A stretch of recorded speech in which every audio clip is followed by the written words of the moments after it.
अस्सलाम वालेकुम, मैं हूं आहद अहमद और आप देख रहे हैं another episode of We Talk. आज हमने जिन गेस्ट को बुलाया, हमने पहले भी वैसे इनके साथ एक रिकॉर्डिंग की है। ही इज, मेरे ख्याल में he is the ambassador of Pakistan stock exchange.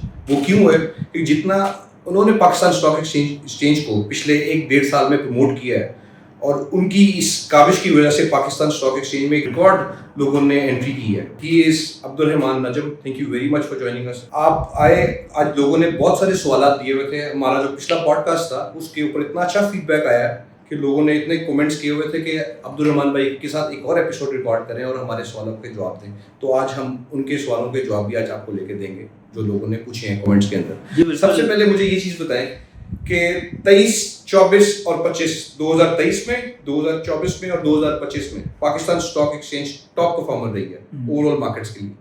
2026 क्या ऐसा साल होगा? बिस्मिल्लाहिर्रहमानिर्रहीम। मैं देखा था लोगों ने हमारा पिछला वाला पॉडकास्ट बड़ा पसंद किया और बहुत ज़बरदस्त सवाल भी किए थे पीछे। आज सब उनके हम आपको जवाब भी देंगे। शुरू करते हैं 2023 से ना। 2023 में हमारा इंडेक्स तकरीबन 40,000 पे होता था और जब 2023 ख़त्म हुआ मेरे ख्याल से ये कोई पहुंच गया था 60,000 के आसपास। तो एक 50% का तकरीबन रिटर्न बना। फिर 2024 बहुत ज़बरदस्त साल था, उसमें तो मेरे ख्याल से 70-80% रिटर्न बना था और 2025 में 50% हमारा तकरीबन इंडेक्स रैली किया था। अब इस साल को देखें, अब क्योंकि साल के शुरू में ये जंग हो गई थी तो अभी तक हमारा जो है इंडेक्स तकरीबन -5% के आसपास चल रहा है, -5 के करीब। लेकिन आउटलुक अभी भी बहुत अच्छी है। तो अब ये 5 महीने तो तकरीबन साल के गुजर गए। अब हमें फोकस करना चाहिए 2026 के बजाय FY27 कैसा हो, यानी कि 1 जुलाई 2026 से लेके 30 जून 2027 जो है, क्योंकि हमने तो आगे का सोचना है ना। अब ये एक दुनिया में एक ऐसा इवेंट हो गया कि इसको अब ना कोई प्रिडिक्ट कर सकता था, ना कोई इसके बारे में सोच सकता था कि ये कितनी लंबी चलेगी। तो हमने चीज़ें फॉरवर्ड लुकिंग बेसिस पे देखनी है, ठीक है। मेरे हिसाब से अभी भी आउटलुक बहुत अच्छी है। इस पर हमने एक बड़ी स्पेशल वीडियो बनाई थी आज से कोई 1-1.5 महीना पहले। उसमें हमने क्या किया कि दुनिया में जब भी जंग हुई है और ऐसी जंग हुई है जिससे तेल की कीमत जो है ना वो डबल हो गई, क्योंकि पाकिस्तान तेल का इंपोर्टर है, उससे इकोनॉमी पे एकदम से फर्क आता है और स्टॉक मार्केट पे भी फर्क आता है, कंपनीज पे भी फर्क आता है। तो फिर इंटरेस्ट रेट पे भी अफेक्ट आया था उसका, जैसे अभी स्टेट बैंक ने इंटरेस्ट रेट बढ़ा दिया। तो हमने वो सारा कुछ देखा। 1990 में इराक और कुवैत की वॉर हुई थी, उसको भी डीपली स्टडी किया। फिर यूएस से इराक की हुई थी 2003 में, उसको भी डीपली स्टडी किया। और एक सब जो हमने अभी थोड़े सालों पहले देखी, रशिया यूक्रेन की, सब में जो है ना तेल एकदम से बहुत ऊपर चला गया और इनिशियल रिएक्शन सब में सेम था। यानी कि आप देखेंगे ना स्टॉक मार्केट सब में जो है ना 15 से 20% वहीं से आई। जब जंग स्टार्ट हुई सब पैनिक मूड में चले गए, लेकिन उसके जो अगले 1 साल 2 साल 3 साल थे उसका रिजल्ट बहुत अच्छा है। ये वीडियो भी हम लोग डिस्क्रिप्शन में अटैच करेंगे। 1 साल तीनों की अगर एवरेज करें ना, तीनों इवेंट्स की, उसका रिटर्न था 30 से 40%। और अगर 2 साल पे देखें तीनों इवेंट्स की अगर एवरेज करें तो कोई रिटर्न बनता है 70 से 80%। और अगर 3 साल का रिटर्न देखें उस इवेंट के 1 महीने बाद तो वो 100% से भी ज़्यादा है। तो लोग ना थोड़ा घबरा जाते हैं कि जंग लग गई है और अब जो है ना चीज़ें नेगेटिव तरफ जा रही हैं और अब जो है ना बस मतलब हमने नीचे ही जाना है। हालांकि मैं जैसे हमने पिछले भी बताया था कि इन्वेस्टिंग होती है लंबे अरसे के लिए। आप उसमें बिल्कुल कोशिश करते हैं कि अच्छी एंट्री पॉइंट मुझे मिल जाए, मैं अच्छी कंपनी ढूंढ लूँ, लेकिन इन्वेस्टिंग है ही कि मैं बिजनेस ओनर के साथ पार्टनरशिप कर रहा हूँ, उनका बिजनेस बढ़ता जाएगा, मेरा भी पोर्टफोलियो बढ़ता जाएगा। तो आप सोचें सिर्फ 1 मिनट के लिए, इवन जो यंग लोग हैं ना वो भी इससे कनेक्ट करेंगे, जो बड़ी उम्र के लोग हैं वो तो बिल्कुल ही करेक्ट करेंगे। बट आप 2001 से शुरू कर लें, 1999 से शुरू कर लें, हर तरह की चीज़ दुनिया में भी हुई है, पाकिस्तान में भी हुई है। मुंबई अटैक्स, फिर इलेक्शंस 2007 के, उससे पहले बेनज़ीर की असैसिनेशन हो गई, फिर उसके बाद हमारे कोर्ट्स के प्रॉब्लम्स हुए। देखिए ये सारे इवेंट्स। एक चीज़ में क्लैरिटी दें मुझे, क्लैरिटी ये दें कि जो यंग इन्वेस्टर्स, तो भी मार्केट में बहुत सारे न्यू इन्वेस्टर्स आ रहे हैं, यंग बच्चे हैं जो नए आ रहे हैं, शायद पॉकेट मनी अपनी इसमें डालेंगे, उनको आप क्या किस तरह से गाइड करेंगे कि उनको मार्केट में किस तरह से बिहेव करना पड़ेगा? या तो उनको इन्वेस्टिंग का कॉन्सेप्ट थोड़ा सा आप उसको एक्सप्लेन करें कि इन्वेस्टिंग ये लॉन्ग टर्म के लिए, क्योंकि लोग समझते हैं कि आज हम पैसे डालेंगे, हम महीने बाद पुल आउट करेंगे तो हमारी एक अच्छी प्रॉफिट हमें निकल आएगा तो हम उसको स्पेंड कर लेंगे। तो मेरे ख्याल से ये गाइडेंस देनी बहुत ज़रूरी है। ये डिस्क्लेमर के साथ बताएं लोगों को कि it's a long term game, कि आपको लॉन्ग टर्म में इसको इन्वेस्टिंग इसके लिए ना मैं जितने भी यंग लोग आ रहे हैं, अब देखें हमारे यहाँ तकरीबन 2.5 लाख के इन्वेस्टर होते थे और ये अभी 5.5 लाख पे पहुँच गए हैं। तो ये यानी कि डबल से भी ज़्यादा हो गया। तो यानी कि कुछ 2-3 लाख लोग हैं, 50% से भी ज़्यादा लोग हैं जिन्होंने अभी सिर्फ 2-3 साल ही स्टॉक मार्केट में गुजारे। तो एक माइंडसेट शायद आपने अभी तक हमारे पॉडकास्ट देखे हो तो आपने अडॉप्ट कर लिया। हाँ, मैं भी नहीं हूँ। अच्छा, आप भी नहीं हो?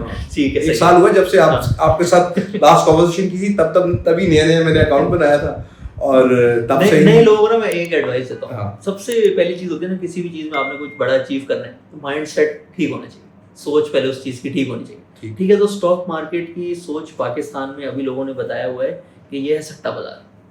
यानी कि ये जो है एक दिन ऊपर चली जाती है, कोई ऐसी अच्छी डेवलपमेंट हो गई, जंग खत्म हो रही है तो ऊपर चली गई, जंग के लिए सीज फायर के कोई थ्रेट्स लग रहे हैं तो नीचे चली गई, इसी तरीके से तेल महंगा हो गया, तेल सस्ता हो गया, या इंटरेस्ट रेट का इफेक्ट आ जाता है, ऊपर नीचे होती रहती है। लोग इसको इस तरह से देखते हैं, वो कहते हैं कि अगले हफ्ते में मुझे लग रहा है कोई अच्छी खबर आ रही है तो मैं एक हफ्ते में 100 रुपये लगाता हूँ, वो जो है शायद 110 रुपये हो जाए, फिर मैं प्रॉफिट टेकिंग कर लूँ। असल माइंडसेट है कि मेरे पास सेविंग्स आ रही हैं, मैं पॉकेट मनी सेव कर रहा हूँ या मैं अपनी सैलरी सेव कर रहा हूँ, मैंने उसको जो है ना लगाते रहना है, साइकिल में लगाते रहना है, और ऐसी जगह लगाना है जहाँ मुझे सबसे ज़्यादा प्रॉफिट मिले और मैं उसको कर भी सकूँ, क्योंकि हर काम तो हर कोई नहीं कर सकता, लेकिन स्टॉक मार्केट ऐसा काम है कि हर कोई कर सकता है। इसके आसान तरीके भी हैं, इसके थोड़े से एडवांस तरीके भी हैं जिसमें आप ज़्यादा सीख सकते हैं, ज़्यादा प्रॉफिट कमा सकते हैं। लेकिन जो zero investment in terms of जो एबिलिटी होती है टाइम देने वाली, वो भी अगर आप फॉलो करेंगे उसमें बहुत अच्छे रिटर्न है। तो माइंडसेट को सट्टा बाजारी और ये सारी स्पेकुलेशन से चेंज करना है कि मैं एक ऐसे प्लेटफॉर्म में जा रहा हूँ जहाँ मैं बिजनेसेस में इन्वेस्ट कर रहा हूँ, सही है, और बिजनेसेस लॉन्ग टर्म में बहुत अच्छा प्रॉफिट कमाएंगे और मुझे अच्छा रिटर्न भी देंगे। इसको और इस माइंडसेट को ना और सॉलिड करने के लिए आप क्या करें, यंग जनरेशन में डेटा से अभी बहुत है, तो आप खुद अपनी रिसर्च करें। आपके पास जो ऑप्शंस हैं, गोल्ड के हैं, प्रॉपर्टी के हैं, स्टॉक मार्केट के हैं, आप इनको आपस में कंपेयर करें, सही है। आप लंबे अरसे पे देखें, 20-25 साल, क्योंकि आप अपनी रिटायरमेंट की अगर प्लानिंग कर रहे हैं या आप जल्दी रिटायरमेंट चाहते हैं, जैसे यंग जनरेशन कहती है हमने 40 तक काम करना है, 40 का तो काम नहीं करना, अभी हम 20 साल में रिटायरमेंट अचीव करनी है, तो आप 20 साल के रिटर्न्स देखें सारे, प्रॉपर्टी के देखें। अब लाहौर की एग्जांपल DHA फेज 6 की है, कराची में अभी मैं थोड़े दिन पहले फरहान भाई के साथ पॉडकास्ट कर रहा था, उन्होंने कराची की एग्जांपल दी जिसने बहुत अच्छा प्रॉफिट कमा के दिया है 30 सालों में। इत्तेहाद कमर्शियल, वो उधर ना 10 लाख का प्लॉट होता था, वो 20 करोड़ का हो गया। तो देखने में तो बहुत ज्यादा लगता है, और ये मतलब प्राइम एग्जांपल है कराची की जिसने शायद सबसे ज्यादा प्रॉफिट दिया होगा, ठीक है, ये 200x है। लेकिन स्टॉक मार्केट का जो इंडेक्स है, जो कि मैंने बताया ना, जीरो नॉलेज के साथ भी आप रिटर्न ला सकते हैं, उसने आपको 2002 से लेके आज तक 100x से भी ज्यादा प्रॉफिट दे दिया। यानी कि एक तरफ आप अपनी मर्जी की जो है सोसाइटी प्लॉट चूज करते हैं जिसमें सबसे ज्यादा प्रॉफिट होता है, और उसके खैर टाइम भी ज्यादा है उसका, वो 1997 से शुरू हो रहा है, 2002 से शुरू हो रहा है। वैसे ही स्टॉक मार्केट का रिकॉर्ड है, हर 4 से 5 साल में पैसे डबल हो जाते हैं। तो मतलब कि जो एवरेज रिटर्न है कंपनी का पाकिस्तान के बिजनेसेस का, वो बेस्ट प्लॉट को भी बीट कर देता है, सही। और यंग जनरेशन का तो सबसे बड़ा प्रॉब्लम ये है कि अभी वो इन्वेस्ट करना चाहते हैं 1 लाख 2 लाख, तो प्रॉपर्टी तो 50 लाख 40 लाख से कम कोई आती नहीं है, तो वो क्या जब तक वेट करते रहेंगे। लेकिन आपको लगता नहीं है कि हमारे यहाँ पे अभी जैसे बहुत सारे लोग आ रहे हैं, लेकिन आप जैसे लोगों की बहुत सारी मेहनत है, मेरे ख्याल से बहुत ज़्यादा प्रमोशन आपने की है पाकिस्तान स्टॉक एक्सचेंज में इन्वेस्टमेंट्स के लिए, जो अभी जो यंग बच्चे हैं, जो 14-15 साल की एज में बात कर रहा हूँ, हमारे घरों में सेविंग्स का कॉन्सेप्ट तो समझाया जाता है बट इन्वेस्टिंग का नहीं बताया जाता, क्योंकि हमारे माँ बाप ने कभी इन्वेस्टमेंट उस तरह से की नहीं है स्टॉक एक्सचेंज के अंदर, लोग रिलक्टेंट रहे हैं पिछले कुछ सालों में, जो हमारे से पिछली जनरेशन थी। तो इन बच्चों के लिए मैं कह रहा हूँ कि इनको आप जो बेसिकली मैं हमारे पास जो लास्ट वीडियो हमने की थी उसमें बहुत सारे यंगस्टर्स बच्चों ने कमेंट्स किए हुए हैं कि हमें दोबारा से समझाएं कि हमें कौन सी बेस्ट एप्लीकेशन है या बेस्ट ब्रोकर कौन से हैं जहाँ पे हम सेफ इन्वेस्टमेंट्स कर सकते हैं, तो यानी कि उनकी पॉकेट मनी जहाँ पे वो लगाएं। Now you tell. हाँ, देखिए अब ये बच्चों को ये समझ आ गया कि हमने लगाना पाकिस्तान स्टॉक एक्सचेंज में है। अब वो अपनी जब उन्होंने रिसर्च की तो थोड़े कंफ्यूज हो गए कि कौन सी कंपनी सबसे अच्छी है जहाँ अकाउंट खोला जाए। तो अब इस चीज़ को आप ऐसे समझें कि जो ब्रोकर है उसका काम है कि सिर्फ वो आपका अकाउंट ओपन कर लेगा, फिर आपने खुद सेलेक्ट करना है कि मैं कौन सी कंपनी ले रहा हूँ, ठीक है। तो ये सबके प्लेटफॉर्म्स हैं, यानी कि ऐसा नहीं है कि एक ब्रोकर जो है वो कोई ऐसी कंपनी आपको लेके दे सकता है जो दूसरा ही लेके दे सकता है। सबकी जो है ऑलमोस्ट सेम ऐप होती है। हाँ, ये होता है कि कौन आपको थोड़ी अच्छी सर्विस देता है, कौन आपका अकाउंट थोड़ी इजीली ओपन कर देता है, लेकिन असल जो इन्वेस्टिंग है ना, जो कंपनीज में बाय सेल करना होता है, वो आपने खुद ही डिसाइड करना होता है। तो इस वजह से आप इसमें ज़्यादा कंफ्यूज ना हो कि कौन सी ज़्यादा अच्छी है। सब जो है बहुत अच्छी है, सब सेम काम करती हैं। ब्रोकर का असल में रेगुलेटेड ये है कि आप जैसे दुकान पे जाके आप शूज़ खरीद लेते हैं, तो आप इधर ना किसी दुकान पे जाके ऐसे ही विदाउट एनी लाइसेंस स्टॉक्स नहीं खरीद सकते, क्योंकि लोग इनको अपने पैसे देते हैं और ये एक रेगुलेटेड एंटिटी होती है। तो जितने भी ब्रोकरेज हाउस हैं उन्होंने SECB से लाइसेंस लिया होता है। ये एक वाहिद तरीका होता है किसी भी स्टॉक्स को खरीदने का, किसी भी ब्रोकरेज अकाउंट में जो हाउस में जो आपका अकाउंट खुलवाना होता है। तो जहाँ आपका अकाउंट सबसे आसानी से खुल रहा है वही आपके लिए बेस्ट है, क्योंकि एक दफ़ा जब वो खुल गया तो आगे का काम आपने करना है, आपने डिसाइड करना है मैंने कौन सी कंपनी खरीदनी है, और वो सब में कर सकते हैं आप। आपका किसी भी ब्रोकरेज हाउस में अकाउंट हो, वो आपकी इन्वेस्टिंग को कभी भी जो है वो नुकसान नहीं पहुंचाएगा। हमारा खुद का भी ब्रोकरेज हाउस जो है विदिन 1 to 2 months जो है वो लॉन्च हो जाएगा। तो आप हमारे साथ भी अकाउंट खुलवा के, और हम लोग जो सारी अच्छी कंपनीज हमें लग रही होती हैं आपके हिसाब से, जो आपका प्लान है उसके हिसाब से, आप थोड़ा सा एग्रेसिवली प्ले करना चाहते हैं, आप ऑटो सेक्टर में इन्वेस्ट करना चाहते हैं, कुछ लोग कहते हैं नहीं हमने फर्टिलाइजर में ज़्यादा इन्वेस्ट करना है, तो गाइडेंस दे के हम लोग भी आपको सेम सर्विस जो है वो प्रोवाइड करते हैं। तो ये बताएं कि 2026 पाकिस्तान स्टॉक एक्सचेंज लिए कैसा साल आप प्रेडिक्ट कर रहे हैं? 2000 अब जैसे मैंने कहा ना, अगर हम एक साल आगे देखें, उसमें तो स्टेट बैंक ने डरा दिया कि जो इंटरेस्ट रेट्स है वो बढ़ जाएंगे, तो इम्पैक्ट तो इसका नेगेटिव नहीं लग रहा आपको कुछ?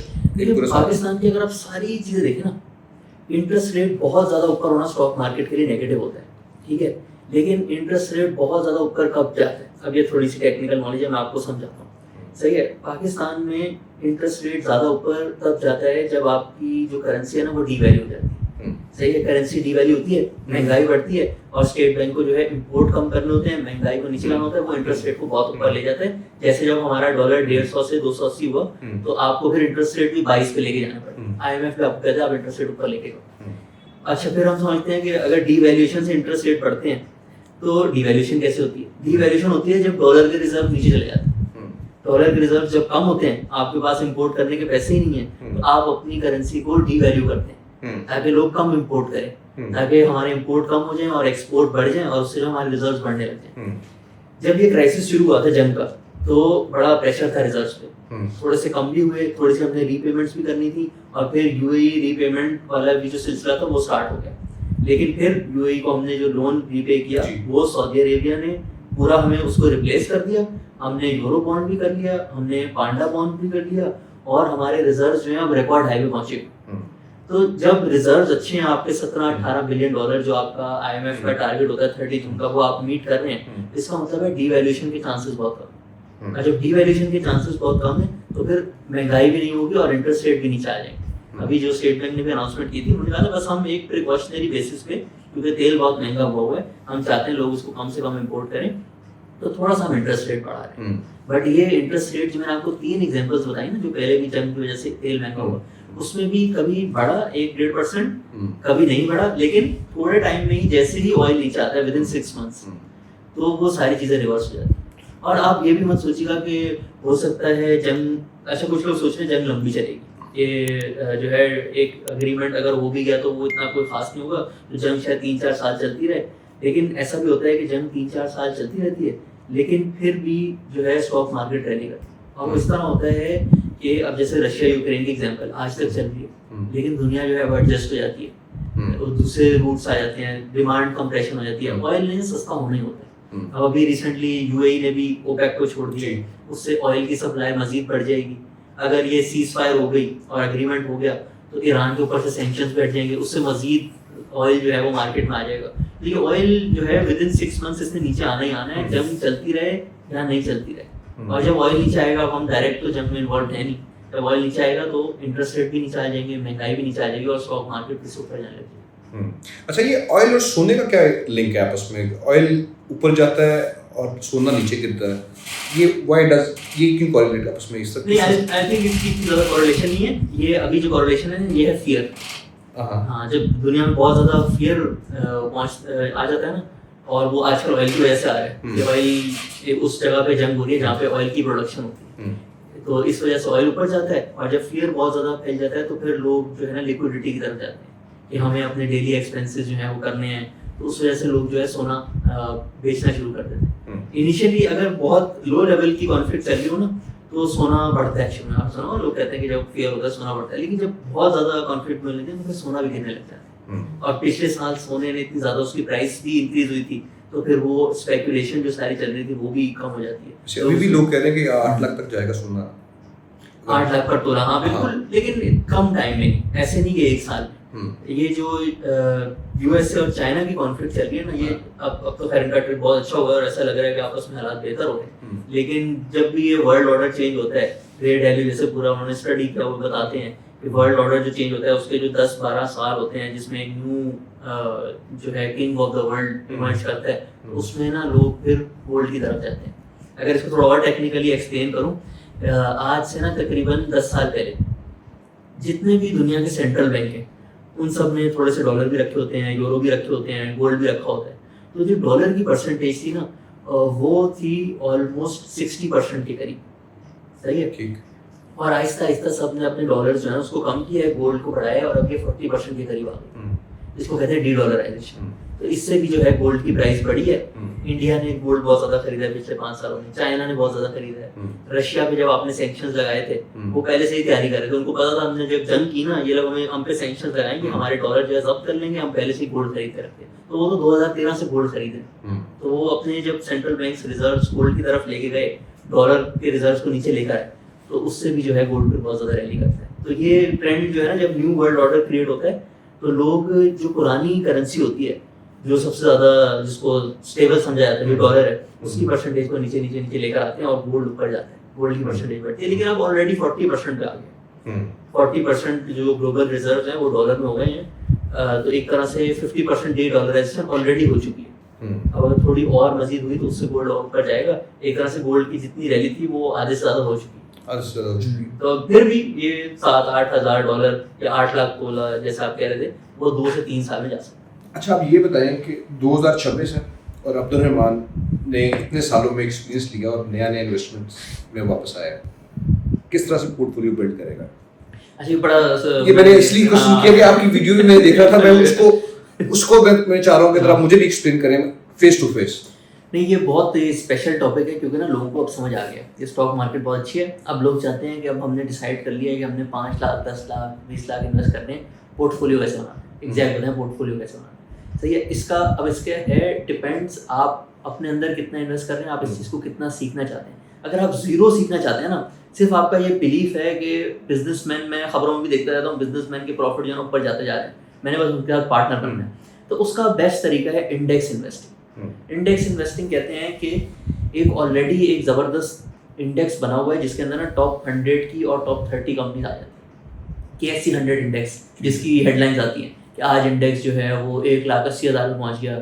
ये टॉप 190 से 171 पे ऑलमोस्ट फॉल कर रहा है। बिल्कुल 20% गिर चुका है वैसे अपनी एक्चुअली 190,000 से नहीं 25% इस बार करेक्शन आई थी क्योंकि हम 150 पे गए थे ना, फिर फिर से रिकवरी आई, हम फिर से 165 और 170 के बीच में। तो जब हमारी करेक्शन आई थी तो ऑलमोस्ट वो 25% की थी।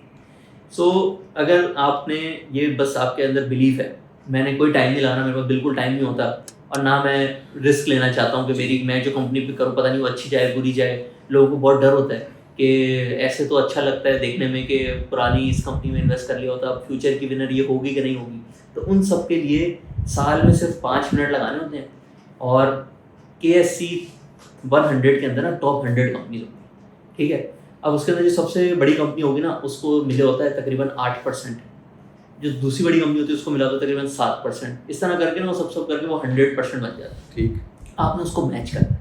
जब आपने उसको मैच कर दिया तो फिर जितना वो इंडेक्स ऊपर जाएगा, जिस दिन खबर आएगी कि आज जो है 1000 पॉइंट बढ़ गए या 2000 पॉइंट बढ़ गए, तो आपका पोर्टफोलियो भी उतनी परसेंटेज से बढ़ जाएगा, ठीक है। जैसे FFC है वो तकरीबन 8-9% है, आपने उस कंपनी का आंख बंद करके जो इंडेक्स की परसेंटेज है ना वो ले ली। इसी तरीके से मिजान बैंक आया, आपने देखा 6.5% लिखा हुआ, आपने भी 6.5% ले लिया, यानी कि 10 लाख रुपए लगा रहे हैं तो 65,000 के मिजान बैंक ले लिए। इस तरह से आप शुरू की 25 कंपनीज ही करेंगे ना तो 90% पोर्टफोलियो उसी में बन जाएगा, क्योंकि आगे आखिर वाली होती है उनकी बहुत कम परसेंटेज होती है। बिल्कुल ठीक। अब आपने करना सिर्फ ये है, और ये जब आप करेंगे ना ये वाला स्टेप साल में एक दफ़ा 5 मिनट लगा के, तो आप इस चीज़ से भी सेफ हो जाएंगे कि आपको पता होने की ज़रूरत ही नहीं है कि फ्यूचर की अच्छी कंपनी कौन सी है। आप क्या करेंगे, 1 साल बाद फिर से वही इंडेक्स खोलेंगे, आप देखेंगे कि एक कंपनी थी उसका पहले 7 था, ये बहुत कंपनी ने बहुत अच्छा परफॉर्म किया, ये ना 7% से 8% हो गया, इसने अपनी वैल्यू ज़्यादा बढ़ाई।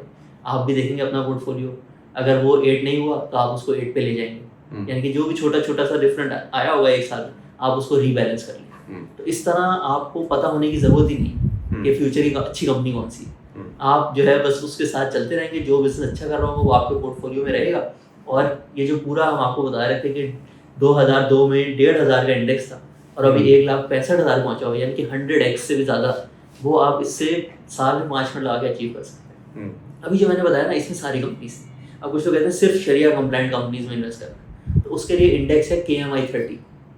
उसको आप खोलें, उसके अंदर और ज़्यादा आसान है। जो टॉप 15 कंपनीज है ना, वो ये 90% कवर कर लेती है। तो आपने टॉप 15 कंपनीज की जो परसेंटेज है उसको मैच करना है, 1 साल बाद सिर्फ देखना है जो परसेंटेज का चेंज आया होगा उसके हिसाब से पोर्टफोलियो एडजस्ट करना है। तो ये एक टेक्निक है, ये टेक्निक है जिसमें आपको ना बहुत ही कुछ बहुत सिंपल है, बहुत वेरी नाइस। मुझे मजा आया सुन के कि आपने उसमें से जो जिसकी परसेंटेज ज्यादा है उतनी परसेंटेज आप बाय करते रहो। 10 लाख है तो जिसकी 9% है 90,000 ले ली, 5% है तो 50,000 के ले ली, और 1 साल बाद देख लिया कि बस पोर्टफोलियो में अगर थोड़ा फर्क आ गया हो, ये 5 मिनट से ज्यादा काम नहीं है 1 साल। बिल्कुल ठीक है। अब दूसरी टेक्निक है, अब आपने ना एक दफा सारे जैसे लोग करते हैं ना अपना बिजनेस करने से पहले उसकी थोड़ी फिजिबिलिटी पढ़ते हैं, देखते हैं भाई हाँ इसमें जो है हमें कितना प्रॉफिट होगा। तो आपने ना जो समझे टॉप की 30 कंपनीज हैं, आपने उनके बिजनेसेस पढ़ लिए और समझ लिया कि ये क्या बिजनेस करते हैं, कि कैसे आउटलुक है। यानी कि वो जो 100 कंपनी थी ना, आपने सबको थोड़ा थोड़ा पढ़ा और आपने अंदाजा लगा लिया कि इस 100 में से ना मुझे ये 20 ज़्यादा अच्छे लग रहे हैं।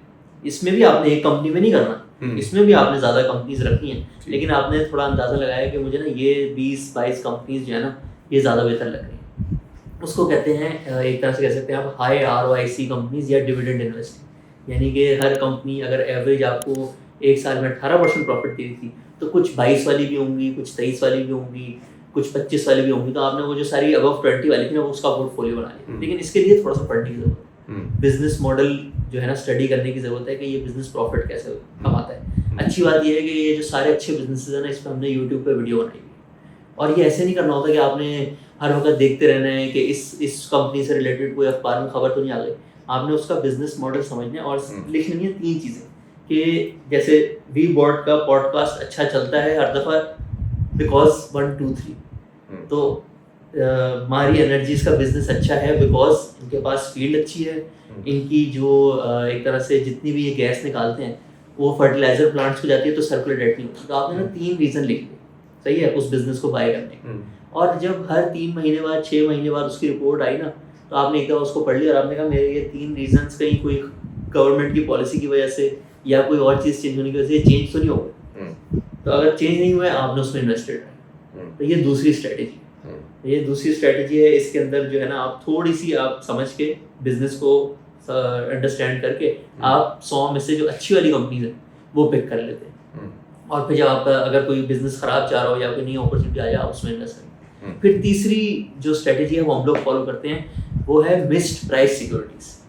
अब ये वॉरेन बफेट ने सारा सिखाया कि अगर स्टॉक मार्केट में 300-400 कंपनीज है ना, तो सारी अपनी असल वैल्यू पे नहीं चल रही होंगी। जैसे आप दुकानों पे जाते हैं, अगर 100 दुकानें हैं, कोई 2-3 दुकानें होंगी जिसने सेल लगाई होगी। तो इसी तरह स्टॉक मार्केट में भी अगर 100 कंपनीज हैं तो उसमें से 10-12 होती हैं जो हमेशा अपनी असल वैल्यू से कम पे चल रही होती हैं।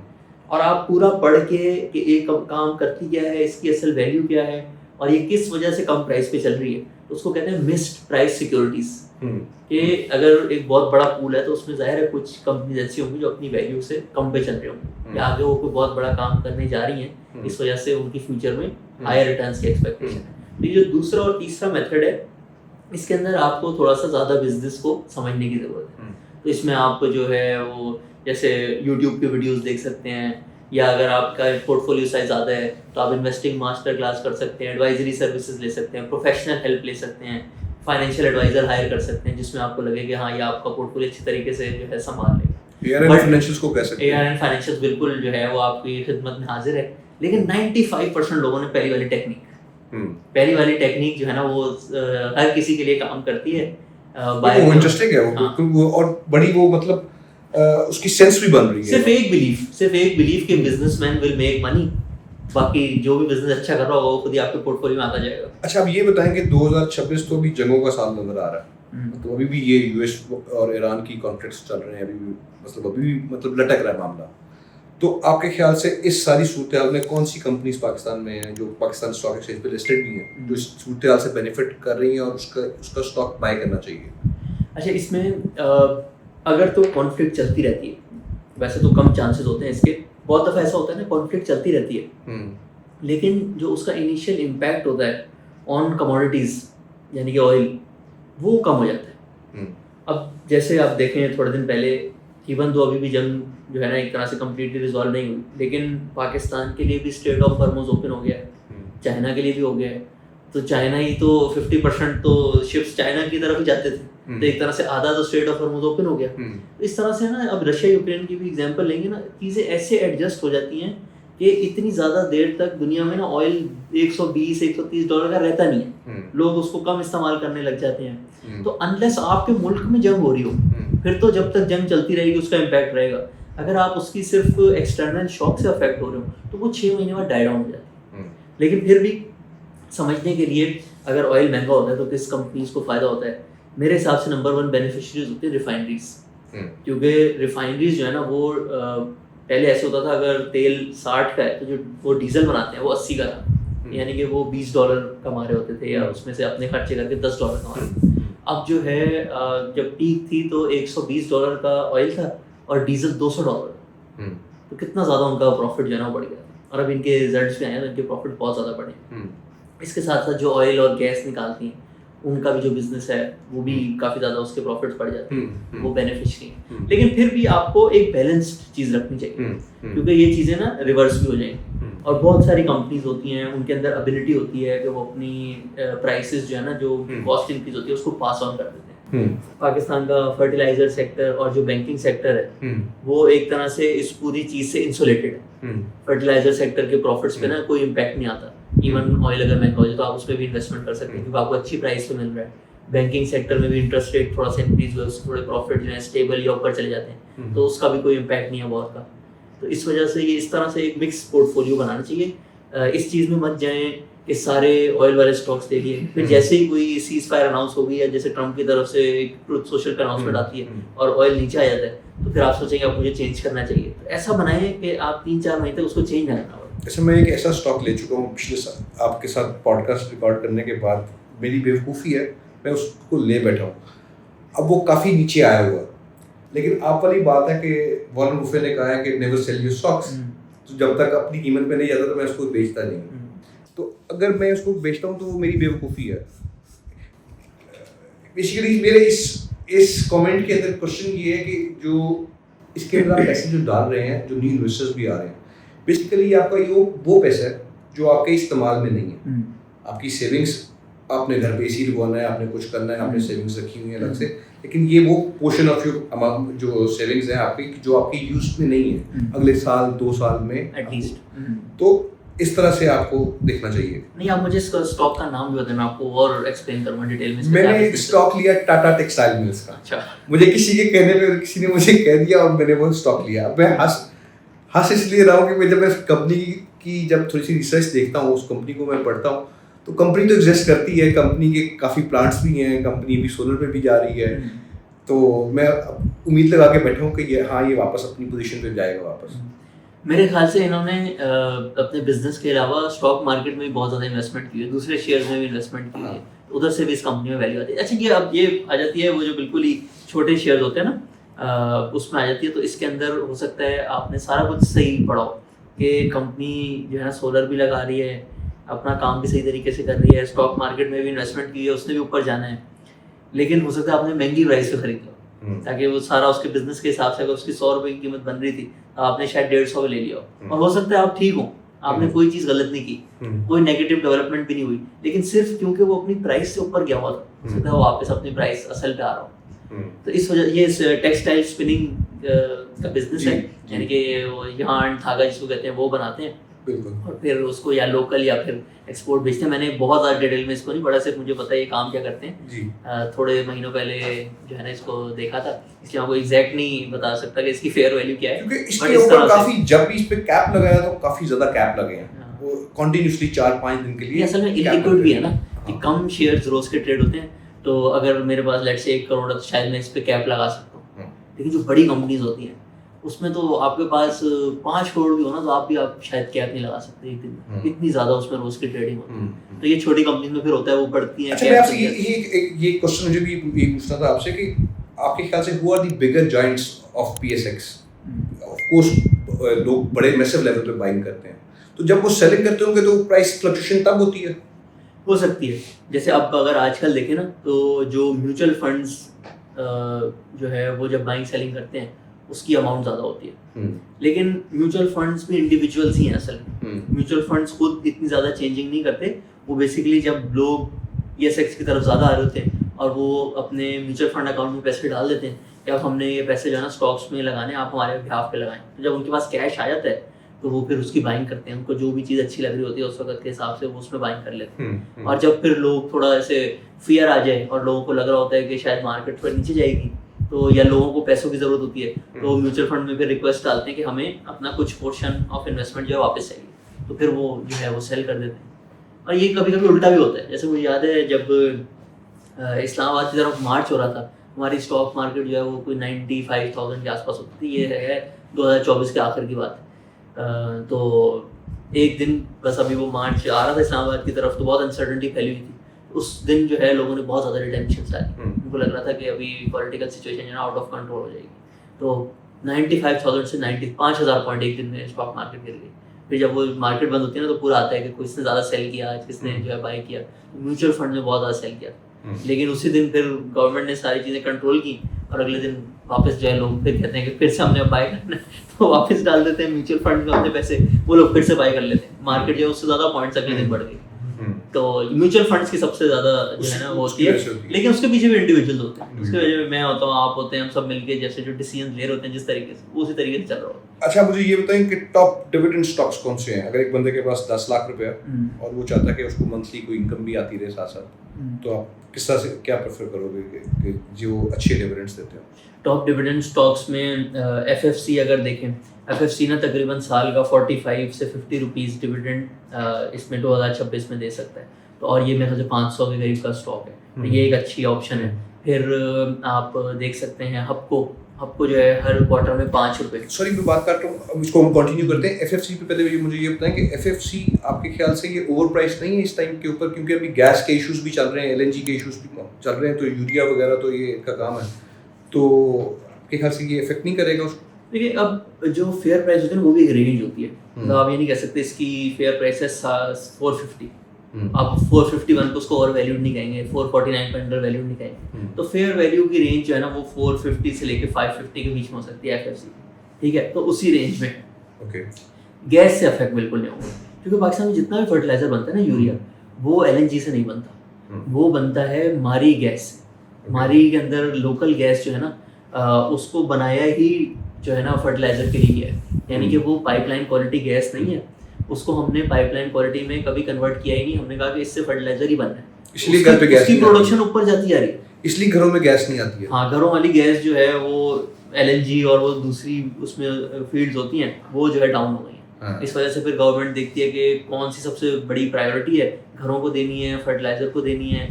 तो जब ये क्राइसिस बिल्कुल शुरू हुआ था ना, तो ये 2 छोटे फर्टिलाइजर के प्लांट है ना बंद किए थे 15-20 दिन के। अब तो वो भी चल गए हैं और अब तो LNG के कार्गोज भी आने शुरू हो गए हैं। तो इसका यूरिया का आप पीछे भी देखेंगे ना कभी, इसमें इतना क्राइसिस नहीं आता। इसका बहुत अच्छा रिकॉर्ड है इस फील्ड का, 20-30 साल या 50 साल से भी ज़्यादा हो गए हैं इसको, और विदाउट इंटरप्शन जो है ना ये चलती जा रही है। बहुत मतलब सऊदी अरब क्वालिटी की, जैसे कहते हैं ना, ऑयल एंड गैस की फील्ड वो पाकिस्तान में एक है, और हाईएस्ट प्रोडक्शन फील्ड भी है और लोएस्ट कॉस्ट भी है। तो उधर से जो है सारे फर्टिलाइजर प्लांट्स को जो गैस जाती है, तो प्रोडक्शन डिस्ट्रप्शन वाली साइड को बिल्कुल ठीक। तो ये दे देते हैं 45 से तकरीबन 50 रुपीज़ का डिविडेंड साल का। तो उसके हिसाब से ये कोई 8-9% जो है ना डिविडेंड आपको आ जाएगा। यानी कि अगर आप 10 लाख रुपए के लेंगे तो आपको 80,000 से 90,000 साल का इसमें डिविडेंड आ जाएगा। फिर हपको का तकरीबन 200 रुपये का शेयर है, और ये ना हर 3 महीने बाद 5 रुपये की इनकी डिविडेंड पॉलिसी है। तो ये कोई तकरीबन 20 रुपये बन जाते हैं साल के। ये एक डिविडेंड वाला बहुत अच्छा स्टॉक है। इसके साथ एंग्रो फर्टिलाइजर, जो फर्टिलाइजर के बिजनेस में ना आपको कैश तो और चाहिए नहीं, आपने नया प्लांट लगाना नहीं है, सही है, तो वो जितना भी कैश आता रहता है उसको पे आउट करते रहते हैं। ये भी जो है 20 रुपये से ज़्यादा आपको एक साल में डिविडेंड दे सकते हैं 2026 में। ये भी शेयर तकरीबन 200 रुपये का है, तो इसमें भी जो है ना अच्छा डिविडेंड यील्ड मिल सकती है। फिर बैंकिंग सेक्टर में, अगर आप बैंकिंग सेक्टर में इन्वेस्ट करते हैं तो वहाँ पे वैसे नंबर 1 डिविडेंड स्टॉक तो मैं कहूँगा नेशनल बैंक ने पिछले साल 35 रुपीज़ का डिविडेंड दिया था। क्योंकि पैसे बाहर से बहुत आते हैं इसलिए नहीं, नेशनल बैंक के अपने जो लोकल डिपॉजिट्स हैं, गवर्नमेंट के जितने इंस्टीट्यूशन हैं उन्होंने अगर रखा हुआ है, हाँ, तो उनकी जो उससे अर्निंग बनती है, तो उन्होंने 35 रुपीज़ का डिविडेंड अनाउंस किया था। इस साल उसको अगर हम थोड़ा कम भी कर लें, 25 की एक्सपेक्टेशन है मार्केट में, जो उनका बिजनेस चल रहा है ना उसके हिसाब से, तो ये स्टॉक भी अभी 200 से कम का है, और इसमें आपको जो है ना 20 से 25 रुपये का डिविडेंड एक्सपेक्ट किया जा सकता है। तो बैंकिंग सेक्टर के और भी स्टॉक्स हैं, यूबीएल बहुत पॉपुलर है। यूबीएल की डिविडेंड पॉलिसी है कि 8 रुपये पर क्वार्टर जो है हमने डिविडेंड देना है, तो ये 32 रुपीज़ बन जाते हैं साल के, और ये शेयर 350-400 के करीब है, तो इसकी भी अच्छी डिविडेंड यील्ड है। तो बैंकिंग सेक्टर में आपको अच्छे डिविडेंड स्टॉक्स मिल जाएंगे, आपको पावर सेक्टर में एक मिल जाएगा, फिर उसके साथ फर्टिलाइजर सेक्टर में मिल जाएंगे। आई थिंक ये 3 सेक्टर्स जो है ना डिविडेंड के लिए काफ़ी। और ये राइट टाइम है आपके ख्याल से इन्वेस्ट करने का कि केयरफुली? इसमें ना मैं हर इंसान की स्ट्रेटेजी थोड़ी डिफरेंट होती है ना, हर कोई अपनी जर्नी में एक डिफरेंट। अगर एक बंदा कंपाउंड करना चाह रहा है, एक बंदे को, अगेन वही क्वेश्चन है कि जिसके पास पैसे, उसके वो वाले पैसे हैं जो अभी इस्तेमाल में नहीं है, उसके लिए मैं कह रहा हूँ कि is it the right time for buying? बिल्कुल यस, लेकिन मैं इसको थोड़ा और एक्सप्लेन करता हूँ। देखिए, एक इन्वेस्टर होता है, लेट से उसने या तो बहुत पहले स्टार्ट किया था, या अगर 3-4 साल पहले भी स्टार्ट किया था, उसने अगर 10 लाख रुपए इन्वेस्ट किए थे और वो 30-35 लाख ऑलरेडी हो चुके हैं। अब उसको अगर वॉलेटिलिटी होती है ना, वो उसको परेशान नहीं करती। कहते मैंने 10 लाख लगाए थे, अगर ये 35 से 30 भी हो गए ना, अगर जंग कोई एक रीस्टार्ट हुई थोड़े दिन के लिए और फिर खत्म हुई, फिर एक परमानेंट सोल्यूशन निकला, तो भी मुझे इतना फर्क नहीं पड़ता। मैंने जितने लगाए हुए थे उससे बहुत ज़्यादा ये हो चुके हैं, अब मैं इसको होल्ड करता रहूँगा, मुझे यकीन है कि ये कंपाउंड होते हैं, तो उसको कुछ भी नहीं करना चाहिए, उसको एट दिस मोमेंट जो है ना होल्ड करना चाहिए। फिर एक पर्सन है जो कि हर महीने थोड़े थोड़े अपनी सैलरी में से जो है ना लगाता रहता है, उसको भी करते रहना चाहिए, क्योंकि आपने तो पूरा प्लान बनाया कि मैं 10-20 साल तक हर महीने 5,000, 10,000, 20,000 जितने भी लगाने में लगा रहा हूँ। आपको बिल्कुल नहीं रुकना चाहिए, आपको ये मत सोचना चाहिए कि ये वाला महीना है अभी मैं लगाऊं या रुक जाऊं। आपने जो प्लान बनाया ना उसके पे कंसिस्टेंट है। जहाँ इन सारी चीज़ों की इंपॉर्टेंस आई थी ना, वो है एक इंसान जो नई जर्नी शुरू कर रहा है, पहली दफ़ा इन्वेस्टमेंट कर रहा है, और दूसरा या फिर जिसने पहले स्टार्ट किया था वो सोच रहा है कि मेरी कन्विक्शन और बढ़ गई है, अब मैं थोड़ी और इन्वेस्टमेंट करता हूँ। उनके लिए ये एडवाइस है कि बेहतर है कि जैसे ये जंग कंक्लूड हो जाए फिर आप इन्वेस्टमेंट करें, क्योंकि वॉलेटिलिटी शुरू में जब इंसान नया नया होता है ना उसको परेशान ज़्यादा करती है। लोग आपको ये भी गाइड करेंगे कि अभी अगर आपने नहीं इन्वेस्ट किया तो अपॉर्चुनिटी चली जाएगी, ऐसा नहीं होता। इंडिया के साथ जब पाकिस्तान की भी जंग हो रही थी, उस वक्त स्टॉक मार्केट गिरी थी, लेकिन जब वो जंग ख़त्म हो भी गई उसके बाद भी अगर आपने इन्वेस्ट किया होता, उस वक्त 120,000 होती थी इंडेक्स, तो देखें आज जो है 160 पे खड़े। तो ऐसा नहीं होता कि बस यही अपॉर्चुनिटी है और बस उस अनाउंसमेंट पे जो गेन आएगा वही स्टॉक मार्केट ने गेन देना है। स्टॉक मार्केट आपको उसके बाद भी गेन देगी। तो जो लोग न्यू इन्वेस्टमेंट करने का सोच रहे हैं उनके लिए बेहतर है कि जब देखें कि जंग वंग बिल्कुल एंड हो गई है फिर आप स्टार्ट करें, या थोड़ी सी इन्वेस्टमेंट पहले कर लें, मेजर बाद में कर लें। वो RFIB की रिपोर्ट भी आई है, वो कह रहे हैं कि 21.6% जो है स्टॉक मार्केट इस साल प्रॉफिट देगी, और जो सोना है वो 5% है, टी बिल्स सिर्फ 10%। तो फिर वो कह रहे हैं कि आपके ख्याल से फिर तो लोगों को इन्वेस्ट करना चाहिए। बिल्कुल, अभी भी आप पॉजिटिविटी नजर आ रही है आपको? एब्सोल्युटली, मैंने वो जो बताया ना 3 क्राइसिस की स्टडी अगर आप कर लें और तीनों में आपको रिजल्ट्स नज़र आ रहे हों कि इन्वेस्टिंग के रिजल्ट्स आगे अच्छे ही होंगे। बस ये है कि हाँ, पहले पिछले 2-3 सालों में 50%, 70% उतना शायद ना हो, लेकिन फिर भी आपके पास जो दूसरे ऑप्शन है, रियल एस्टेट का ऑप्शन है, गोल्ड का ऑप्शन है, या बैंक के सर्टिफिकेट जिसमें 11-12% मिल रहा है, उसके मुकाबले में अभी भी बेस्ट इन्वेस्टमेंट जो है वो स्टॉक मार्केट ही है। मैं आपको एक इतनी अच्छी बात बताऊं, लोग जो है अंडर एस्टिमेट करते हैं पाकिस्तान की स्टॉक मार्केट को। अमेरिका की स्टॉक मार्केट में स्पेशली जो यंग लोग सुन रहे होंगे ना, उनको ये टर्म पता होगी, फैंग जो है ना, फेसबुक, एप्पल, अमेजोन, नेटफ्लिक्स और गूगल, यानी ये टर्म बन गई कि जो अमेरिका के टॉप बिजनेसेस है ना, यानी कि उनका जो S&P 500 है उसमें इन बिजनेसेस की ना परसेंटेज सबसे ज़्यादा है। वैसे उस पे हम बीइंग पाकिस्तानी हम इन्वेस्ट नहीं कर सकते? उसमें कुछ प्रोडक्ट्स हैं पाकिस्तान मर्केंटाइल एक्सचेंज के जिसमें आप S&P 500 में इन्वेस्ट कर सकते हैं, लेकिन इतने ज़्यादा लोग उसमें नहीं करते, बहुत ज़्यादा उसकी ट्रेडिंग नहीं है। मैं ये एक्सप्लेन कर रहा था कि ये कंपनीज जो है ना अभी अमेरिका की टॉप की कंपनी, और इन्होंने ना पिछले 10-12 सालों में बहुत ज़बरदस्त रिटर्न्स दिए हैं, यानी कि इन कंपनीज ने बहुत ज़्यादा प्रॉफिट कमा के दिया है। इन 5 कंपनीज में ना अगर आपने 10 साल पहले तकरीबन $1,000 लगाए होते, तो किसी कंपनी में ये $7,000 हो गए हैं, किसी में 8,000 हो गए हैं, किसी में 9 हो गए हैं, किसी में 6 हुए हैं, यानी कि ये इनका एवरेज रिटर्न है, जिसको अमेरिका में सेलिब्रेट किया जाता है कि वो इन्वेस्टर अच्छा है जिसने पिछले 10 साल में ये खरीदने का या ये रेकमेंड करने का कहा था, ये टॉप परफॉर्मर्स है वहाँ के। इन्हीं 10 सालों में पाकिस्तान की IT कंपनी है एक सिस्टम्स लिमिटेड, उसने सेम $1,000 को $12,000 में कन्वर्ट किया। यानी कि ये इवन दो लोग सोचते हैं कि ये फेसबुक और इसमें मैंने इन्वेस्ट करना है, इसमें ज़्यादा प्रॉफिट मिलेगा, लेकिन वही पाकिस्तान में जो IT एक्सपोर्टर है वो जो है आपके पैसे ज़्यादा बढ़ा के दे रहा है। इवन दो पाकिस्तान में इतनी डिवैल्यूएशन भी हुई है इस टाइम पे, रुपीज़ में देखेंगे तो इसमें तो बहुत ज़्यादा प्रॉफिट दिया है। इसी तरीके से आप S&P 500 का जो 20 साल का रिटर्न है उसको कंपेयर कर लेंगे PSX के इंडेक्स से, तो भी PSX में ज़्यादा है। और उसकी वजह है कि पाकिस्तान में बिजनेस ओनर ज़्यादा कमाते हैं, यहाँ पे सैलरीज कम है, सैलरीज पे टैक्स ज़्यादा है, लेकिन बिजनेस ओनर्स पे प्रॉफिट जो है ना वो बहुत ज़्यादा है। मे भी शायद पाकिस्तान में थोड़ी सी अनसर्टेनिटी होती है, तो इस वजह से बिजनेस ओनर्स जो है ना इन्वेस्ट ही तभी करते हैं जब उनको ज़्यादा प्रॉफिट नज़र आ रहा हो, अच्छी पॉलिसी का वेट करते हैं, सही टाइम पे इन्वेस्ट करते हैं जब चीज़ें सस्ती मिल रही होती हैं। तो इस वजह से आप ये कभी मत सोचिएगा कि पाकिस्तान स्टॉक एक्सचेंज में जो है ना इंटरनेशनल मार्केट्स के मुकाबले में कम प्रॉफिट्स हैं, यहाँ डॉलराइज प्रॉफिट भी बहुत अच्छे हैं। अच्छा, अब जरा लोगों के क्वेश्चंस के ऊपर आते हैं जो लोगों ने कमेंट्स में किए हुए हैं। उन्होंने कहा कि अब्दुर्रहमान भाई अस्सलाम वालेकुम, in 2007 I purchased 100 shares of Habib Bank at rupees 136 rupees. Now after 17 years its rate is about 226 रुपए. Do you not feel that I wasted my money? इसमें ना हबीब बैंक में हो सकता है बीच में बोनस शेयर्स आए हों, यानी कि जिसके पास 1 शेयर है उसके पास 2 शेयर भी हो सकते हैं। लेकिन मैं आपको इससे भी बुरा एग्जांपल देता हूँ, लोग OGDC की एग्जांपल देते हैं। OGDC जो है ना 2012-13 में $3 का शेयर था, 300 रुपए का होता जब 100 का डॉलर होता था, और अब जो है वो $1 के आसपास चल रहा है, इवन तो स्टॉक मार्केट कितनी रिकवर हो गई है। तो इसका जवाब इंडेक्स इन्वेस्टिंग ही है। आपने असल में किया कि आपने 1 शेयर में इन्वेस्ट कर, अगर आप इंडेक्स इन्वेस्टिंग कर रहे होते तो फिर ये सिचुएशन नहीं होती। तो ये जो इंडिविजुअल शेयर्स खरीदने होते हैं ना, ये होता है उस बंदे के लिए जिसने स्टडी की हो, जिसने पूरा बिजनेस पढ़ा हो, फिर वो कहता है कि हाँ मैं इस बिजनेस में इन्वेस्ट कर रहा हूँ।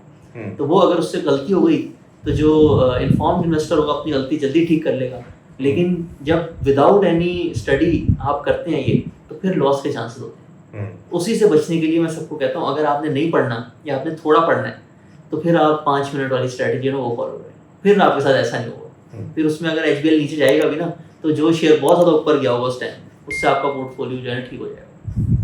अच्छा, एक वसीमुद्दीन साहब हैं, वो कहते हैं कि थैंक यू फॉर एक्सप्लेनिंग, बहुत अच्छी तरह से समझाया आपने। I have some funds and I am considering investing them as I am new to this platform, would you recommend investing the entire amount at once और would it be wiser to split the investment and enter the market gradually to manage the risk? ज़्यादातर लोग वो कह रहे हैं सारे पैसे एक दफा ही डाल दूंगा दोस्तों करके लेके। मैं समझ गया, देखिए इसमें ना इमोशनल एंगल ज़्यादा है।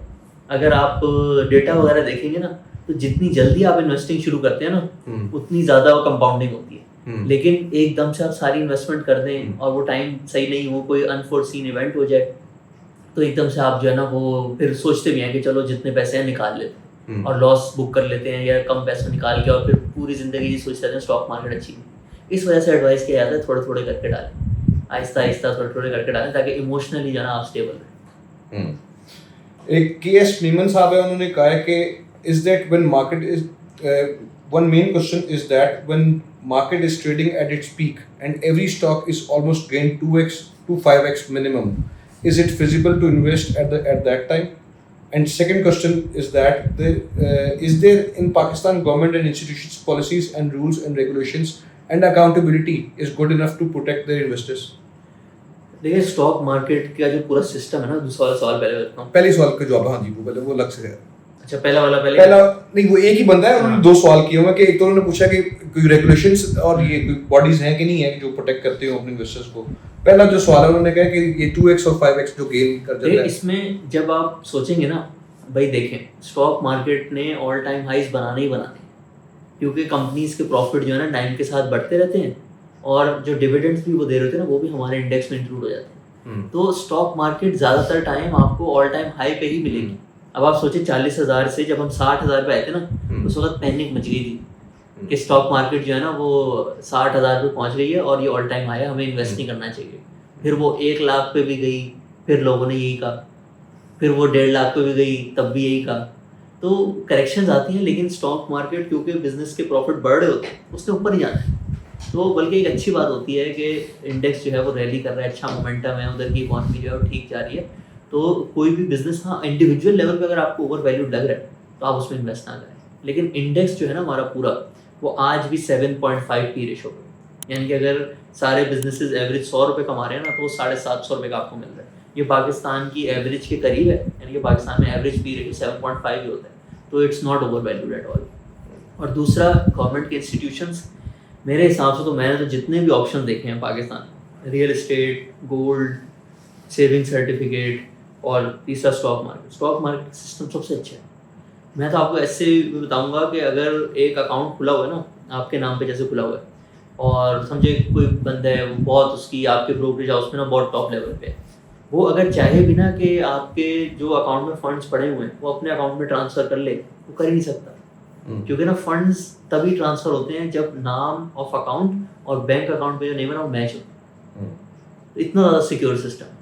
लोग इसमें ना खुद कहीं कहीं गलती कर जाते हैं, जैसे किसी जानने वाले बंदे को पैसे दे दिए कि ये मेरे बिहाफ पे स्टॉक्स लेगा, अब वो तो अपने पर्सनल उस पे ना वो लेके भाग वैसे जाए। आजकल तो वो T+1 सेटलमेंट जो हुई है कि आप आज स्टॉक बाय कर सकते हो, पैसे आप कल परसों में दे दो, वो भी तरह बताएं कि वो उसमें कितना टाइम पीरियड होता है? ये होता है कि हाँ, ये भी एक बड़ी अच्छी चीज़ है कि अब जैसे हम कोई समझे प्रॉपर्टी ली, वो महीनों महीनों तक उसका ट्रांसफ़र जो है कंप्लीट नहीं होता।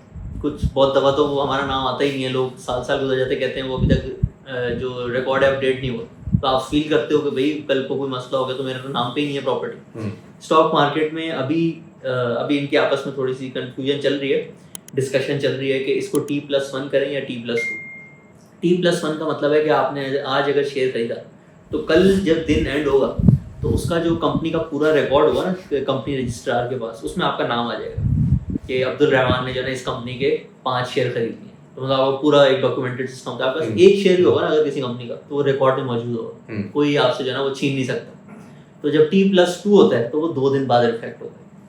तो अभी जो है ना कोशिश कर रही है पूरी स्टॉक मार्केट के इसको T+1 पे लेकर आया जाए। लेकिन इसमें कुछ चैलेंजेस भी हैं, जैसे बहुत सारे लोग जो है अगले दिन अमाउंट पेमेंट जब करनी हो और लेट से वो नहीं है सिटी में अवेलेबल, तो कहते हैं हम चलें हम 2 दिन बाद कर लेंगे। तो वो थोड़ा सा जो है, अब बैंकिंग आवर्स भी बहुत थोड़े होते हैं, कभी इंटर बैंक इवन आपने कोई चेक क्लियर कराना है मिजान बैंक का, अगर आपने फैसल में कराना है उसमें कभी कभी 2 दिन लग जाते हैं। तो ये इस चैलेंजेस की वजह से वो सोच रहे हैं कि इसको T+2 पे शायद ले जाएं वापस, बट इससे आम इन्वेस्टर को कोई फर्क नहीं पड़ता। एक दिन हो या 2 दिन हो, तो आप शेयर जो है आपके नाम पे आ जाएगा, तो ये फुली सिक्योर्ड है। ठीक। अच्छा, एक साहब ने क्वेश्चन किया हुआ है कि अगर एक कंपनी खत्म हो जाए, मतलब PSX से खत्म ही हो जाए और उसके शेयर्स आपके पास हों, तो आप क्या कर सकते हैं उसके साथ? क्या आपके शेयर्स उसमें तो उस सिचुएशन में तो आपके बहुत ज़्यादा प्रॉफिट हो जाते हैं, क्योंकि ना असल में देखें एक एक्चुअल वैल्यू होती है ना कंपनी की, जो अगर समझे मेरी कंपनी है और मैं आपको बेच रहा हूँ, तो जो आप उसकी वैल्यू देख रहे होंगे ना, प्राइवेट बायर जो होता है उससे बहुत कम प्राइस पे स्टॉक मार्केट में उसकी प्राइस चल रही होती है। तो जब डी लिस्टिंग होती है ना, तो PSX के रूल्स हैं हम सबको प्रोटेक्ट करने के लिए कि जब डी लिस्टिंग होगी ना तो पूरी एक कमेटी बैठती है जो उस कंपनी की फेयर वैल्यू जो है ना वो कैलकुलेट करती है, और वो ज़्यादातर उससे ज़्यादा होती है जितने पे कंपनी जब डी लिस्टिंग अनाउंस करती है ना, तो उस टाइम पे जो प्राइस चल रही होती है। तो जब डी लिस्टिंग होगी तो वो कंपनी के ऊपर लाजिम होता है कि जो उसके शेयर होल्डर्स हैं वो उसको ऑफर दे कि आपका शेयर जो है उसके अगेंस्ट में आपको पैसे ऑफर करूँ। तो एक तरह से आपको बल्कि अच्छी लोग तो ढूंढ रहे होते हैं कि किसी कंपनी में अगर डी लिस्टिंग की अनाउंसमेंट आ जाए ना तो उससे शेयर उसके ऊपर चले जाते हैं। अच्छा, बहुत सारे लोगों ने क्वेश्चन ये किया हुआ कि अब्दुल रहमान भाई से हम रब्ता किस तरह से कर सकते हैं, तो आप खुद बताएं कि आपसे वो किस तरह रब्ता? सबसे बेस्ट इसका तरीका यही है, हमारी वेबसाइट arnfinancials.com, उस पर मेरा नंबर भी अवेलेबल है, हमारी टीम का भी नंबर अवेलेबल है, बल्कि अभी हमने ना एक नया कल्चर कंपनी में इंट्रोड्यूस कराया है कि आप लोग अगर जैसे कॉल करेंगे तो पहले आपकी पूरी पेन पॉइंट, आप इन्वेस्टिंग अभी तक सक्सेसफुली क्यों नहीं कर पाए उसको एड्रेस करेंगे, आपके गोल्स सारे जो अगले 5-10 साल के हैं ताकि उसके हिसाब से आपको एडवाइस करें। तो हमारी वेबसाइट पे जाएं, कॉन्टैक्ट अस फॉर्म है, उसमें जो है हमारी टीम के सारे नंबर्स अवेलेबल हैं, हम इधर नीचे स्क्रीन पे भी चला देंगे, तो आप बड़ी आसानी से व्हाट्सएप मैसेज भी कर सकते हैं, कॉल भी कर सकते हैं, और हम आपको पूरी गाइडेंस देंगे। थोड़े टाइम में हमारा ब्रोकरेज हाउस भी आ जाएगा, तो आप हमारे साथ अकाउंट भी खुलवा सकते हैं। वेरी नाइस, वी विश कि आप अपना जल्द से जल्द लेके आएंगे, and thank you very much for joining. It is a player, always player. और कोई बात आप आखिरी कोई टिप देना चाहें कोई स्टॉक टिप देना चाहें या कोई और टिप देना चाहें तो वो भी देते हैं। मैं सबको यही कहना चाहूँगा कि आप फील करते होंगे कि थोड़ी थोड़ी इन्वेस्टमेंट करके जो है वो इतनी ज़्यादा अमाउंट थोड़ी हो जाएगी कि मेरी लाइफ थोड़ी चेंज हो जाएगी। लेकिन अगर आप आज लेट से आपका एक महीने का खर्चा जो है 1 लाख रुपये है, जब आप रिटायर होंगे ना तो महंगाई इतनी हो गई होगी कि ये कोई 4-5 लाख तक पहुँचा होगा। Fact. लेकिन इसमें जो है ना आपको घबराना नहीं। आपने अगर ये सब अचीव करना है, आप 5-5 हज़ार 10-10 हज़ार भी महीने के जो है वो सेव कर लेंगे और स्टॉक मार्केट बना लेंगे, इतनी अच्छी कंपाउंडिंग आपको करके देगा। मैं आपको एक नंबर ऐसे बताता हूँ, हम लोगों ने ना अभी रिसेंटली किया था, एक लेट्स से एक यंग कपल है, सही है, यंग कपल 5-7 साल से काम कर रहे हैं, दोनों की सैलरी ऐसे 1.5-2 लाख के बीच में, तो टोटल हाउस होल्ड इनकम जो है ना वो 3.5 लाख। तो अगर वो 50,000 भी हर महीने इन्वेस्ट करेंगे फॉर द नेक्स्ट 20 ईयर्स, हर महीने सिर्फ 50,000, तो वो अमाउंट जो है वो कोई 8-9 करोड़ के करीब चली जाती है। और सोचें जब वो रिटायरमेंट के तक पहुंचेंगे तो 50 करोड़ तक चली जाती है। इसके लिए ना आप गूगल पे सर्च करें SIP कैलकुलेटर, और उसके अंदर ना लिखते हैं कि हर महीने में कितने पैसे इन्वेस्ट करूँ और वहाँ पे मुझे कितना रिटर्न मिल रहा हो, तो उसमें आप लिख दीजिएगा 16 to 17%। स्टॉक मार्केट का वैसे तो रिकॉर्ड 18-19 का है, लेकिन थोड़ा कम करके 16-17 पे अगर आप लिखेंगे ना तो आप साथ लिख देंगे मुझे टोटल टारगेट कितना चाहिए, तो आपको पूरा कैलकुलेट करके देगा कि आपने हर महीने कितने पैसे चाहिए इन्वेस्ट करने होंगे ताकि आप वो टारगेट अचीव करें। तो सब अपना वो एक कैलकुलेट करें, जो आज के खर्चे हैं उसको रिटायरमेंट पे देखें कि वो इन्फ्लेशन की वजह से कितने हो जाएंगे, और फिर बैक वर्किंग करके देखें कि मुझे कितनी सेविंग करनी चाहिए। तो क्योंकि रिटायरमेंट के अंदर अगर आपके ऊपर फाइनेंशियल प्रॉब्लम आ जाए तो यंग एज में तो बंदा कुछ ना कुछ नए आइडिया सोच लेता है, एक्स्ट्रा मेहनत कर लेता है, लेकिन रिटायरमेंट में बहुत मुश्किल होता है। तो इस वजह से सबको इसकी प्लानिंग करनी चाहिए। बिल्कुल ठीक। तो मतलब आप अपने सेविंग्स कम करनी है और इन्वेस्टिंग ज़्यादा करनी है। Thank you very much Abdul Rahman भाई, बहुत शुक्रिया। Thank you.